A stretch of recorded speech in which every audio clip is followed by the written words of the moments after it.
Okay, good morning to everyone and pleasant good morning sa ating lahat. Especially all of us here who are present, to my DPWH kapamilya, our viewers from the social media network, YouTube, our visitors, interested, bidders. Today is the scheduled opening of bids for one procurement of goods and one pre-bid. And this is the last of the procurement activities for this year 2024. So before that, may we have our opening prayer to be led by Sir Raymond. Let us all stand up. Thank you. Let us pray in the name of the Father, the Son, and the Holy Spirit. Amen. Father God in heaven, power and love, majesty are yours forever, O Lord. As we gather this public conference and opening of bids, O Lord, our hearts overflow with gratitude for the extraordinary opportunity to convene, share our thoughts, insights, and aspirations for this year, 2024, O Lord. And for this coming year, Lord, lead us, inspire us to become more public servants, O Lord. We extend our heartfelt appreciation for the experiences, challenges, and triumphs, O Lord, that we had led us into this moment. Bless the back members, O Lord, headed by Sir William Villasero, our support group, the TWD, headed by Sir Alvin, our ate, and our back secretariat, headed by Ma'am Mary Jane Remigio, O Lord. We implore your blessings upon our gathering, that it may be characterized by open-heartedness, mutual appreciation, and profound insights. May the seed of gratitude sown bloom and guide us for the day ahead. Amen. Then with the Father, the Son, and the Holy Spirit. Amen. Thank you, Sir Raymond. So may we now have our Secretariat Head, Ma'am Mary Jane. Do we have a quorum, Madam? All 5 members of the box there for our present, so all the observers has received a copy of the notice of opening of the state. Thank you, Ma'am Mary Jane. With that announcement, this back proceedings now called to order. So, once again, I welcome you all to this back proceedings scheduled for today. And beside me is our Vice Chairman, Ma'am Rosana. Yes, hello, good morning to everyone. Ma'am Chona de la Cruz, our PBS Chief. Sir Jerby Carino, Interim Chief. Ma'am Mary Jane. Good morning, sir. Good morning to our TWG Head and Ate, Sir Alvin Pido. All our back support groups, TWG and the Secretariat members present. Good morning. Good morning, sir. And likewise sa ICT and to our presenter from the maintenance, Sir Robert, Ma'am Dennis Angela.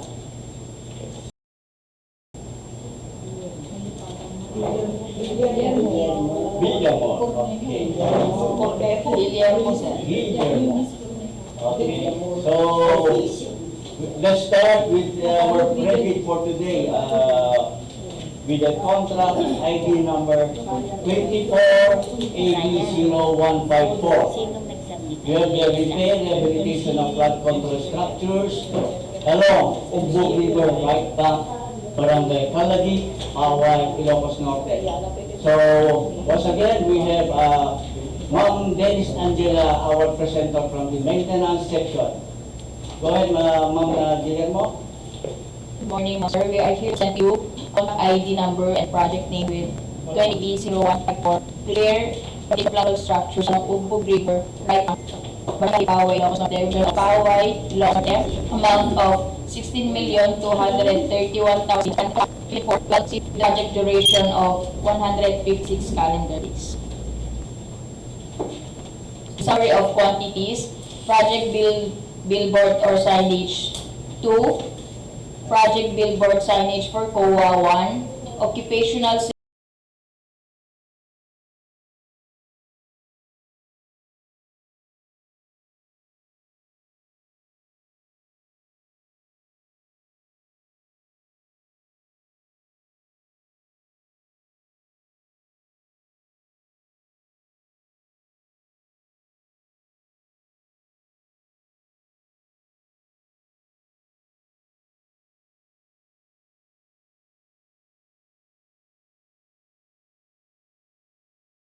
safety and health program, 5.2 months.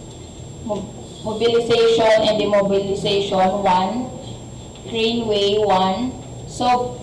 Grade preparation common material with 702 square meters.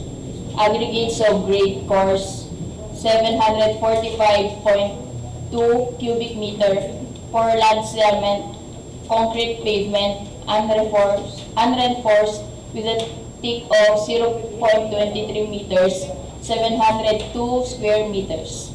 Surplus common excavation with 168.8 cubic meter. Embankment from Barrow, 1,526.25 cubic meter. Concrete slope protection, 349.80 cubic meter. Structural steel sheet piles furnished, 1,032 meter. Steel sheet piles driven, 1,032 meter.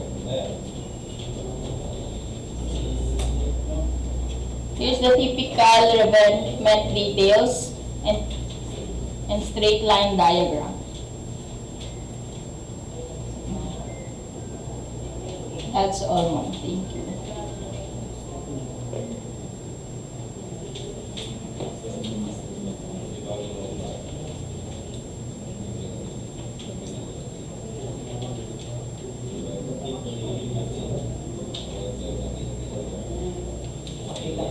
Pwede paki-close up tig-isa, straight line diagram, saka yung typical revetment area.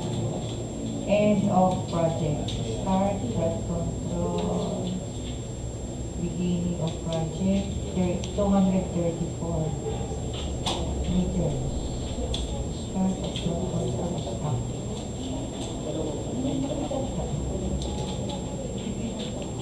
Part 7, concrete pavement. So, grade preparation. Ano nangyari ako ikagan? So, ang target length niyan, 234 meters. Point, Sir, Ramat PCCP. 234, what is the major scope of work? Flood control, ma'am. What is specific flood control, madam? What is the scope of work?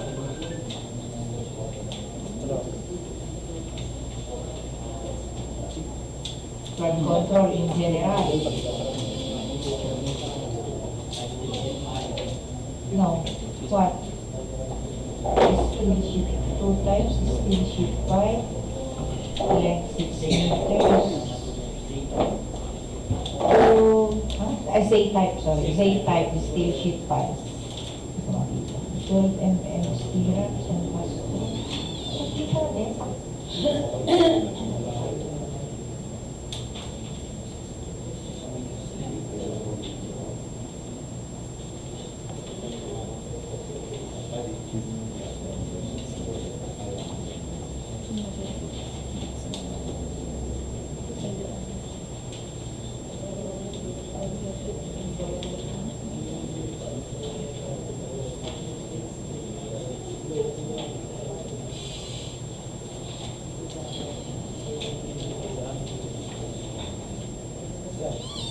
Okay, any question? So, hearing na, let us continue. Our presenter, Ma'am Dennis, presented the contract description, ABC, duration. So, we have documents to be submitted by our bidders. We have the Class A documents, legal documents, which is the valid figures registration, certificate, a platinum membership. And for technical documents, we have here the statement of the prospective bidder of all its ongoing government and private contracts, including contracts awarded but not yet started, if any, whether similar or not similar in nature, and complexity to the contract to be bid. And letter C, a statement of the bidder's single largest completed contract, similar to the contract to be bid, except under conditions provided under the rules. And letter D, special pickup license in case of joint ventures, and registration for the type and cost of the contract to be bid. Letter E, original copy of bid security, or original copy of notarized bid security declaration. And for letter F, we have here the project requirements, which shall include the following: A, organizational chart for the contract to be bid; B, list of contractors' key personnel, a project manager, project engineers, DPWH accredited materials engineer, and foreman to be assigned to the contract to be bid with their complete qualification and experience data. Letter C, list of contractors' major equipment units which are owned, leased, and or under purchase agreements, supported by proof of ownership or certification of availability of equipment from the equipment lessor, vendor for the duration of the project as the case may be. And letter G, the original duly signed omnibus sworn statement, OSS, and if applicable, original notarized secretary certificate in case of a corporation, partnership, or cooperative, or original special power of attorney of all members of the joint venture, giving full power and authority to each officer to sign the OSS and do acts to represent the bidder. So, we have here the financial documents. The computation of the net financial contracting capacity for the Class B documents. We have here the duly signed joint venture agreement, if applicable. And the financial component envelope with the original duly signed and accomplished financial bid form and other documentary requirements under RA number 9184. The original of duly signed bid prices in the bid of quantities, and the duly accomplished detailed estimates form, including the summary sheet indicating the unit prices of construction materials, labor wage, and equipment rentals used in coming up with the bid. And the last one is the cash flow by quarter. We have the criteria and procedure for eligibility check, preliminary evaluation of bids, detailed evaluation of bids, post-qualification, and award. So, do we have other comments and issues regarding the just presented pre-bid for this particular contract ID 24AB0154? So, hearing now, we move to our next box proceeding for today, which is the opening of bid. For this contract ID number 24G AB0015. Contract name, supply and delivery of road safety devices in place for use along Ilocos Norte Apayao Road, KO 499 plus or minus 799 to KO 506 plus 841. Our ABC here is 8,999,020 pesos and 80 centavos. So, we have only one intermediate supply here of MCFL hardware supply. So, this already submitted proposal of MCFL hardware and construction supply, and on that, your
Excuse me, Mr. Chair.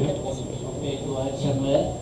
Okay, good morning, everybody. We missed the technical proposal of MCFL hardware and construction supplies for the supply and delivery of road safety devices in place for use along Ilocos Apaya Road, K0499 plus Covenant Close, MM709 to K0506 plus 841.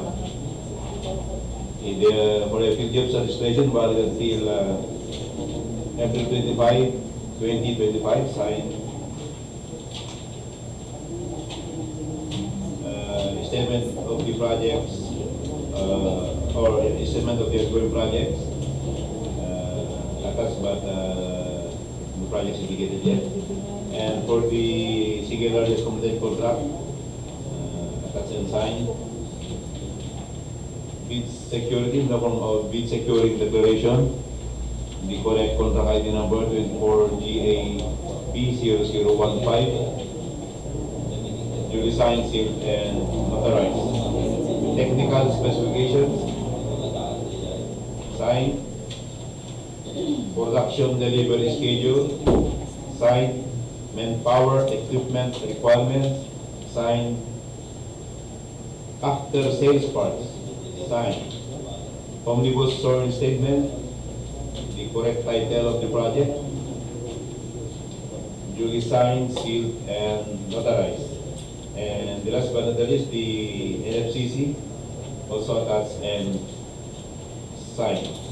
So with that, MCFL hardware and construction supplies is compliant. Okay, thank you, Samuel. Finding at MCFL hardware and construction supply to be complying with the submitted technical proposal, you may now open the submitted financial proposal and again conduct your initial evaluation set. Thank you.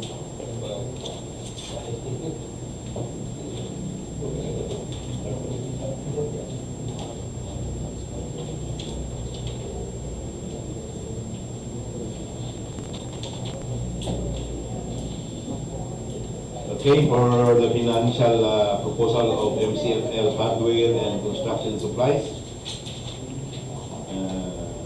for the financial bid form, signed, and for the price schedule for goods offered, signed. So the bid offer of MCFL hardware and construction supplies is 8,995,200 pesos only. No discount offered. I repeat, 8,995,200 pesos only. Okay, so MCFL Hardware and Construction Supplies submitted his bid in the amount of 8,995,500 pesos only. That will be subjected to approval of the provision and cost.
So, this is our last procurement for the year 2024. And I appreciate everyone. Thank you for the cooperation, collaboration that we had for this year 2024. All our back support groups, the TWG and members, likewise to our back secretariat, Ma'am Mary Jane, Sir Ade. Thank you sa inyong lahat, and also all to my back members. Thank you, sir. Advance Happy New Year sa atin lahat. Thank you, and this back proceedings now adjourned. Thank you.